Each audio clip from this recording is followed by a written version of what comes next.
কবলৈ বেয়া লগা আৰু শুনিবলৈ বেয়া লগা কেইটামান কথা কিন্তু নকলেও নহয়।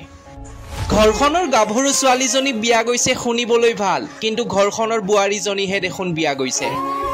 ল'ৰাজন ঘৰলৈ আহিছিল ছোৱালী চাবলৈ, কিন্তু পছন্দ কৰিলে বোৱাৰীক, আৰম্ভ কৰিলে গোপন প্ৰেম। বোলো ছোৱালী চাব আহি বোৱাৰীক পছন্দ কৰিলা, কিন্তু সন্মান তুমি ক'ত পাবা কোৱা?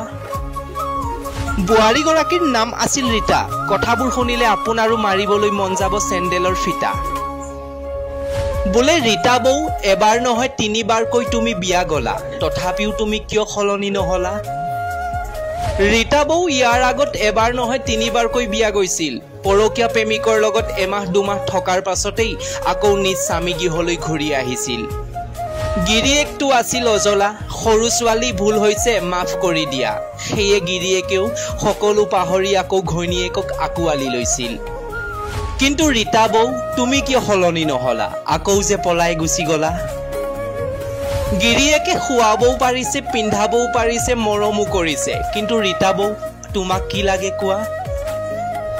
বোলে ভাল পুৰুষে বেয়া নাৰী পায়, বেয়া পুৰুষে ভাল নাৰী পায়। কথাটো তুমি ৰীতা বৌ কিন্তু বুজাই দিলা। ৰীতা বৌয়ে ইনষ্টাগ্ৰামত ৰিলছ আপলোড নকৰিলে দিনটো কিবা খালী খালী লাগে। সেয়ে ৰীতা বৌয়ে ইনষ্টাগ্ৰামত সদায় ৰিলছ আপলোড কৰে। ৰীতা বৌয়ে ইনষ্টাগ্ৰামত ৰিলছ আপলোড কৰে, কিন্তু চাদৰখন নলয়, কাৰণ চাদৰখন ল'লে হেনো বোলে ভিউজে নাহে।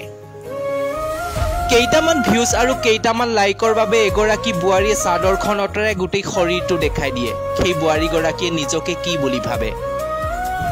কেইটামান ফলোৱাৰ্ছ আৰু কেইটামান লাইকৰ বাবে এগৰাকী বোৱাৰীয়ে গোটেই শৰীৰৰ অংগটো দেখাই দিব, কিন্তু সেই বোৱাৰীগৰাকীৰ সন্মান ক'ত থাকিব?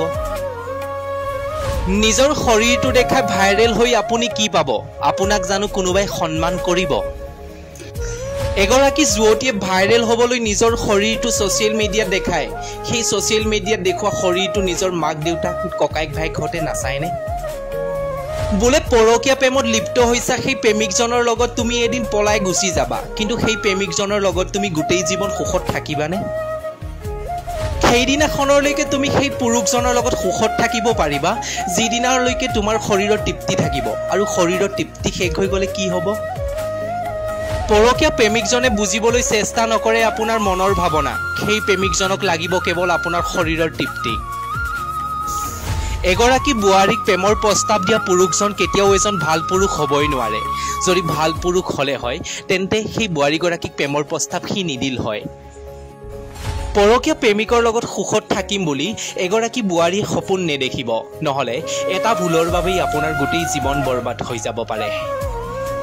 কাৰণ পৰকীয়া প্ৰেম কেৱল শৰীৰৰ তৃপ্তি থকালৈহে জীয়াই থাকে। শৰীৰৰ তৃপ্তি গুচি গ'লে প্ৰেম নোহোৱা হৈ পৰে। সেয়ে খন্তেকীয়া সুখৰ বাবে পৰকীয়া প্ৰেমত লিপ্ত হৈ আপুনি আপোনাৰ জীৱনটো বৰবাদ কৰি নল'ব। ধন্যবাদ।